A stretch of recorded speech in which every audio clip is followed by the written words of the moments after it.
Hello traders, welcome back to the channel DGRN। आज बात करने के लिए बहुत सारी चीज़ें इस वीडियो में। मार्केट एनालिसिस भी करेंगे आज के एनालिसिस के बिहार पे कल क्या होगा, मार्केट कैसा होगा, उस पर भी बात करेंगे। आज RBI मॉनेटरी पॉलिसी आया है, उस पर भी बात करेंगे। और सेबी का जो नया रूल आया है, क्लोजिंग ऑक्शन सेशन, उस पर भी थोड़ा सा चर्चा कर ही लेंगे, जो कि बहुत ही घटिया रूल मेरे हिसाब से लग रहा है। रिटेल ट्रेडर के लिए तो वो एक तरह से कहिए तो बुरा सपना की तरह है यार। वो ये रूल बहुत गंदा है। BTST जो करता था उसके लिए तो बहुत गंदा है ही। सब समझ ही नहीं आएगा कि अभी कहाँ क्लोजिंग होने वाला है। अचानक से प्राइस इंक्रीज हो जाएगा, डेप्थ क्या होगा, डेप्थ कहाँ जाएगा, क्लोजिंग का कोई अनुमान लगाओगे कुछ भी हो सकता है।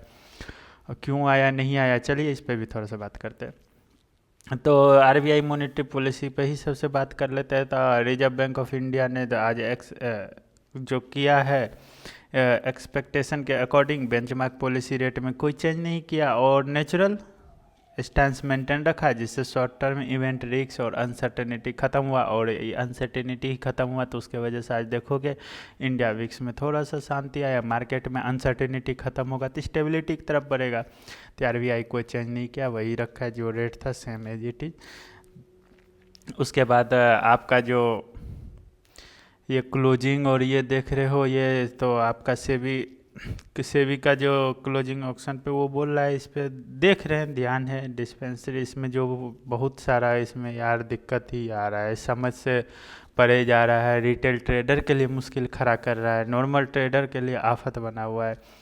प्रॉफिट बुकिंग करोगे कहाँ यार। अभी इसमें आज का इतना दिन देख के लग रहा होगा कि बहुत अच्छा अच्छा ट्रेड बना, बहुत अच्छा नहीं ट्रेड बनाया। जब आप ट्रेड में घुसोगे उस हिसाब से नहीं मिल रहा है, प्रॉफिट पॉइंट नहीं मिल रहा है। या तो आप कम प्रॉफिट पॉइंट पे एग्जिट मारोगे, या फिर आपको कॉस्ट टू कॉस्ट निकलना पड़ रहा है। तो फिर क्या हुआ, फ़ायदा क्या हुआ ट्रेडिंग का, ऑप्शन में ट्रेडिंग का फ़ायदा क्या, फ्यूचर एंड ऑप्शन कहाँ जा रहा है यार। या तो बर्बाद करने के लिए लाए हो तो ठीक है, बोल दो और रिटेल ट्रेडर भाग जाओ, मार्केट से भाग जाएंगे। क्योंकि फिर यहाँ कुछ डेप्थ पता नहीं चला। लास्ट में यदि कोई मानो स्विंग ट्रेडिंग कर रहा हो, कोई पोजिशनल करता हो, कोई आपका BTST में, सबका अपना अपना तरीका होता है, कोई BTST में अच्छा हो, अब वो इंसान इस हिसाब से 10 पॉइंट 20 पॉइंट ऊपर नीचे मार्जिन लेगा। आप अचानक से कम 60 पॉइंट, कल 150 पॉइंट, उससे पहले आप 200 पॉइंट है, तो इसमें पूरा ही चेंज हो जाता है ना, सिनेरियो ही चेंज हो जाता है। अब क्या करेगा कल अब बोलोगे वापस तो घट के, वापस घट के कहाँ से आ जा रहा है। आप खोल ले 200 पॉइंट ऊपर, उस जिस प्राइस एक्शन पे लिया होगा, या सेलर जो बेच के गया होगा, रिटेलर जो होगा, जो आपको सेलिंग करके गया होगा, वो तो अपना खोलेगा अकाउंट तो ऑलमोस्ट 50% जा चुका होगा उसका पैसा। या फिर वो तो एकदम अपने आप को पूरा, कहते हैं ना कि जो मेंटली एग्जॉस्ट फील करेगा, जैसे ही से अमाउंट देखेगा अपना स्क्रीन पे, मेरा जा चुका है क्या, इसमें क्या अंदाज लगाओगे आप। अब बाकी देखिए, हो सकता है ये कंट्रोवर्शियल है, मेरे हिसाब से तो ये बहुत ही घटिया नियम है रिटेल ट्रेडर के लिए। अब पता नहीं, शायद ये इसलिए भी लाया है कि पिछले 2 से 3 साल के से मार्केट नहीं जा पा रहा है। तो हो सकता है, मेरे ख्याल से देखना, ये नियम हटेगा, हट जाना चाहिए। लेकिन हटाएगा कब, जब जो मार्केट ऑल टाइम हाई था 26,000 को क्रॉस करवाएगा, उसके बाद हटाए। क्योंकि भाई हर दिन नीचे आ रहा है मार्केट, फिर भी आप क्लोजिंग ऊपर दे जा रहे हो। हर दिन मार्केट नीचे आ रहा है, क्लोजिंग ऊपर दे जा रहे हो, तो वही होगा कि जो हो सकता है मार्केट 26,000 पहुंचाने के ये तरीका है। 25,000 के आसपास है ही, 1,000 और तक अब झेलो, उसके बाद हो सकता है इस रूल में या तो मॉडिफिकेशन होगा, जो कि इजली सबको समझ आए, जो कि इजली सब पता कर पाए कि कहाँ क्लोजिंग होगा नहीं होगा। ऐसे अचानक से आप कहीं क्लोजिंग दे रहे हो, ऊपर ही क्यों हो रहा है भाई, जब इतना सारा पे बियर प्रेशर आ रहा है तो फिर ऊपर ही क्यों हो रहा है। चलो आज आज का क्लोजिंग में कह दोगे कि यहाँ 500 था तो ऊपर हो गया। कल का क्लोजिंग तो 500 को भी नीचे तोड़ दिया था ना। 500 छोड़ो, 500 400 450 के भी नीचे लगभग चला गया था ना। तो फिर भी 450 के पास था, तो फिर कहाँ से इतना जंप दे दिए हो। यहाँ आप समझ रहे हैं, ठीक है, यहाँ पे आपका बुल्स बैठा हुआ है, यहाँ से रिवर्सल ले आज का, चलो ठीक है लॉजिक। कल का क्या दोगे लॉजिक। रियल मार्केट में 50-60 पॉइंट नीचे जाने के बाद ये यहाँ पे डगमगाने लगता है, और इतना हिम्मत नहीं होता है बुल्स में कि डायरेक्ट 150 पॉइंट के ऊपर लेके पहुँच जाए। अभी तक तो मेरा ट्रेडिंग एक्सपीरियंस यही कहता है। हो सकता है कोई होंगे हमसे भी अच्छा ज्ञानी तो वो बोल सकते हैं, हम तो ज्ञानी नहीं है भाई साहब, हम तो नॉर्मल मार्केट को इंटरप्रेट करते हैं। कल में क्या लॉजिक दोगे? नहीं है, एक्सपायरी था, अरे एक्सपायरी था तो और तो प्रेशर नीचे की तरफ जा रहा था ना। रिटेल ट्रेडर का तो आप तो जीना हराम करके रखे हुए हैं। तो चलिए आज का मार्केट का एनालिसिस शुरू करते हैं। जो था थोड़ी बहुत बातचीत था, जो आज जेनुइनली अच्छा नहीं लग रहा है ये रूल। या तो इसमें मॉडिफिकेशन किया जाए, अच्छे से मॉडिफिकेशन किया जाए, सबके समझ में आए, सबके लिए नॉर्मल हो। और अभी कुछ दिन के लिए एक एक दो सप्ताह तो वेट ही कीजिए प्लीज़। BTST वाले हो सकते हैं आप BTST में बहुत अच्छा प्रॉफिट अर्न कर रहे होंगे, आपका BTST he one of the best या फेवरेट एजुकेशन स्टाइल हो, कोई बात नहीं। बुरे दिन सबके आते हैं, 1 से 2 सप्ताह वेट कीजिए, उसके बाद वापस से कीजिएगा। इस रूल को थोड़ा या तो मॉडिफाई किया जाएगा या फिर इजी टू अंडरस्टैंड हो जाएगा, इजी टू प्रेडिक्ट हो जाएगा, इजी टू प्रोबेबिलिटी इसमें फाइंड करना इजी हो जाएगा, तब कीजिएगा। अभी जो हालत कर रखा है ना, इसमें आधा से ज़्यादा इंडिकेटर फेल होके बैठा हुआ है, आधा से ज़्यादा इंडिकेटर फेल हुआ पड़ा, इंडिकेटर गलत सलत दे जा रहा है।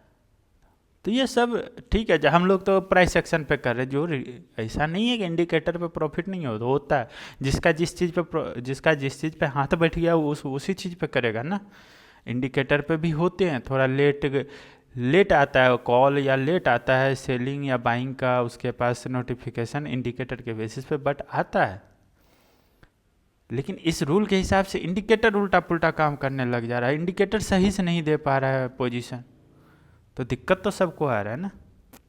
चलिए फिर देखते हैं अभी जो मार्केट जहाँ पे चल रहा है, क्या ये मार्केट एक करेक्शन फेज में जा रहा है? क्योंकि बार बार मार्केट हाई पे जा रहा है, 700-800 के पास वापस से आ जा रहा है, तो क्या ये करेक्शन फेज है, या धीरे धीरे ये बियरिश की तरफ शिफ्ट होगा, या फिर धीरे धीरे यहाँ से वापस ऊपर की तरफ जाएगा? तो चलिए इस सब पे बात करते हैं, देखते हैं। तो सबसे पहले तो आज देखिए कल का मार्केट जहाँ पे क्लोजिंग हुआ था वहाँ से 50 से 55 पॉइंट ऊपर जाता है, ऊपर ही क्लोजिंग, ऊपर ही। वो कल का मार्केट में हम बोले थे कि यदि इतना हाई लेके जा रहे हो तो ऑब्वियस सी बात है फोमो क्रिएट कराओगे तो इनिशियल आप में आएंगे रिटेल बायर, आएंगे बायर, फंसे तो नीचे फिर से उठाने की कोशिश किया जा रहा है। उठाने का कोशिश करने के बाद फिर से वापस से नीचे आया यहाँ पे 500 एक साइकोलॉजिकल पॉइंट, साइकोलॉजिकल बैरियर होता है। साइकोलॉजिकल या तो वो रेजिस्टेंस में होगा तो साइकोलॉजिकल, रेजिस्टेंस सपोर्ट में होगा तो साइकोलॉजिकल। 500 और 1000 वाले जो होते हैं ये अच्छा खासा साइकोलॉजिकल होता है, तो वही हुआ, ये साइकोलॉजिकल बैरियर की तरह काम किया। यहाँ से वापस से मार्केट को पुल अप मिल के आपको 50 से 60 पॉइंट के ऊपर जाके market end of the day market वहाँ पे था 570 के पास। बट क्या हुआ, आफ्टर मार्केट जो नया रूल आया है CAS, उसके हिसाब से मार्केट जाके क्लोजिंग करता है। वहाँ से भी 70, यहाँ पे 70 पे था तो 70 से आप 50 से 55 पॉइंट ऊपर जाके क्लोज किया, ये रहा मार्केट का। तो आगे अब अभी देखिए इस रूल के हिसाब से अब आप OI डाटा देखिए, एग्जैक्ट एक्चुअली में क्या है कि PCR 1 के ऊपर है। यहाँ पे ये अपडेट नहीं हो पाया, क्यों नहीं हुआ? क्योंकि ये CS आपको तो कोई भी ब्रोकर आपको क्या करेगा, जो डाटा अवेलेबल, अभी ये आफ्टर मार्केट डाटा हो गया। CS जो भी रूल है वो आफ्टर मार्केट डाटा है, तो आफ्टर मार्केट डाटा कहाँ से वो देगा आपको? तभी PCR 7.2 दिखा रहा है, एग्जैक्ट में 1 पॉइंट है, तो बुलिश है, मूवमेंट इंटैक्ट है, बुलिश, हाँ बुलिश है। बुलिश के हिसाब से आप अपना ट्रेड प्लान कीजिएगा बुल। तो अब क्या करें आगे, RBI का जो भी आज आया अनाउंसमेंट, उस अनाउंसमेंट के बाद मार्केट थोड़ा स्टेबिलिटी की तरफ गया, थोड़ा सा विक्स घटाया और मार्केट थोड़ा वॉलेटिलिटी से अपने आप को रोका है। ठीक है, ये सब भी ठीक है। अब चलिए आप देख लेते हैं मार्केट में सपोर्ट रेजिस्टेंस क्या होगा। तो आपका 600 जो है, ये 600 आपका हो जाएगा फाइटिंग लाइन, इसको मार्क कर लीजिएगा, यहाँ पे फाइटिंग चलेगी। 600 जैसे ऊपर जाता है 700 पहला रेजिस्टेंस, 700 जैसे क्रॉस करता है तो 850 तक के लिए आपका रास्ता खुल जाएगा। ये रखिएगा, 800 नहीं आएगा उतना आपके प्ले बुक में, सीधा 850 ही आएगा। और नीचे तो आपका 24,500 है ही पहला सपोर्ट, उसके बाद 24,400 दूसरा सपोर्ट, 24,300, और मेरे ख्याल से 24,500 टूटना नहीं, आसान नहीं है, बहुत मुश्किल लग रहा है। और कल मोस्ट प्रोबेबली यही होगा कि बुलिश मार्केट का व्यू क्या है, मार्केट का व्यू 100% बुलिश है, बहुत स्ट्रॉन्ग बुलिश है। स्ट्रॉन्ग बुलिश इसलिए भी है, देखिए सिर्फ हम नहीं कर रहे, ये चार्ट खुद कर रहा है। आपका मार्केट जब भी खुल रहा है, ठीक है, नीचे जा रहा है, लेकिन एंड ऑफ द डे क्या करे, बड़ा इंस्टीट्यूशन का यदि मार्केट बियरिश व्यू पे रहता है या बियरिश प्रेशर फील कर रहा होता तो बड़ा इंस्टीट्यूशनल जो भी है, जो भी CAS के थ्रू आपको जंप करा रहा है, वो नहीं करा था, वो भी रुक गया था। नहीं हो पा रहा, जंप करा दे रहा है, 200 पॉइंट 150 पॉइंट आज भी करा दे रहा है। तो और एक सपोर्ट से दूसरे सपोर्ट, मतलब दूसरा एक नया ऊपर सपोर्ट क्रिएट करके जा रहा है, जो सपोर्ट पे रह रहा है उससे एक सपोर्ट और ऊपर में क्रिएट कर दे रहा है। तो ये ठीक है, बुलिश मूवमेंट है। अब कल का प्लानिंग इसी हिसाब से रखिएगा। ऊपर का जो ये रहा आपका रेजिस्टेंस, ये सपोर्ट, रेजिस्टेंस 700 टूटता है तो 850 के लिए आपका रास्ता खुल जाएगा, बुलिश मूवमेंट रहेगा। कहाँ पे ट्रेड करने से बचना है, किस जोन में, तो ट्रेड करने से बचने के लिए आपको जोन हम बता देते हैं। आप इस जोन से बचने की कोशिश कीजिएगा कि 550 के आसपास से, यहाँ 550 से लेके 700 तक इस पॉइंट को, या 720 तक इस पॉइंट को बचने की कोशिश कीजिएगा। यहाँ पे खुद देख लीजिए OI डाटा, OI के हिसाब से देखिए कॉल ज़्यादा है तो यहाँ प्रेशर बियरिश होगा। यहीं पे देखिए, यहाँ पे क्या है, कॉल और पुट में देखिए बहुत का डिफरेंस है। कैसे आप इतना ऊपर जंप करके कैसे बैठ गए, तो वही है इस रूल में। अभी स्कैम है रिटेलर के साथ। अब देखिए क्या होता है, इस रूल का एग्जैक्ट क्या आता है, कुछ दिन टाइम लगेगा, सबको टाइम लगेगा एग्जैक्टली समझ। एग्जैक्ट इसका जो होता है ना, या मॉडिफिकेशन इसको ज़रूरी है इस रूल के लिए। चलिए, तो ये रहा आपका बॉक्स जिस पे आप नहीं कीजिएगा ट्रेड। बाकी आपका ये रहा सपोर्ट रेजिस्टेंस निफ्टी के लिए। और हो सकता है कुछ बोल लेंगे आप सिर्फ निफ्टी करते हो तो निफ्टी मेन इंडेक्स है, बाकी आप सेंसेक्स पे भी इसी हिसाब से देख सकते हो। अब मेरा मोटिव यहाँ पे ये नहीं है कि हमको आके अपना मतलब ये करना कि देखो हम 100% से, मेरा मतलब यहाँ पे आके ये होता है कि जब हम आपको बता दें, थोड़ा गाइड कर दे, उस हिसाब से आप ट्रेड को एग्जीक्यूट करें, बस यही होता है। निफ्टी सेंसेक्स में भी आप ऐसे ही कर सकते हो, निफ्टी का रेजिस्टेंस सपोर्ट मार्क कर लो, उसी हिसाब से बगल में आप चार्ट बैंक निफ्टी का लगाओ। यदि बैंक निफ्टी और निफ्टी आपको एक साथ एक तरफ जाता हुआ दिख रहा है, एक दूसरे को सपोर्ट कर रहा है, तो अच्छा है, उसी हिसाब से आप अपना ट्रेड को एग्जीक्यूट करो अदर इंडेक्सेस में। तो चलिए, आज का मार्केट एनालिसिस के लिए इतना ही। आप सबको वीडियो देखने के लिए थैंक यू, धन्यवाद, गॉड ब्लेस यू। ट्रेडिंग करते रहिए।